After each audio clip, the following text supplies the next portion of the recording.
अंबड तालुक्यातील जामखेड येथील अंगणवाडीत बालकांना देण्यात आलेल्या शिजवलेल्या शिऱ्यामध्ये आळा आढळल्याचा धक्कादायक प्रकार समोर आला आहे। या प्रकारामुळे पालकांमध्ये संतापाचे वातावरण असून बालकांच्या आरोग्याशी खेळ करणाऱ्या संबंधितांवर कठोर कारवाई करण्याची मागणी होत आहे।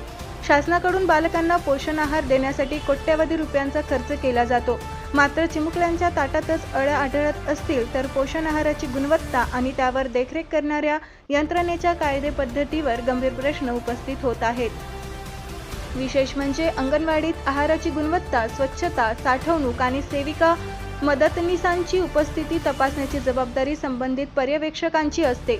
त्यामुळे सुपरवायझर कडून नियमित पाहणी केली जाते का?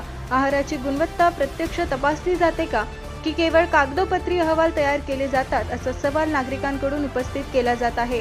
जामखेडमधील हा प्रकार केवळ एका अंगणवाडीपुरता मर्यादित आहे की आणखी कुठेही अशीच परिस्थिती आहे, हे स्पष्ट होणे गरजेचे आहे। त्यामुळे अंबड तालुक्यातील सर्व अंगणवाड्यांची पूर्वसूचना न देता अचानक तपासणी करण्यात यावी, अशी मागणी नागरिकांकडून होत आहे।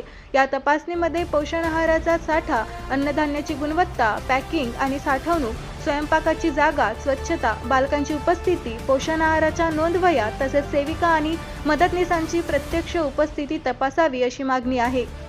तसेच संशयित अन्नधान्य आणि शिजवलेल्या आहाराचे नमुने प्रयोगशाळेत पाठवून त्याचा अहवाल जनतेसमोर जाहीर करावा, अशी ही मागणी करण्यात येत आहे।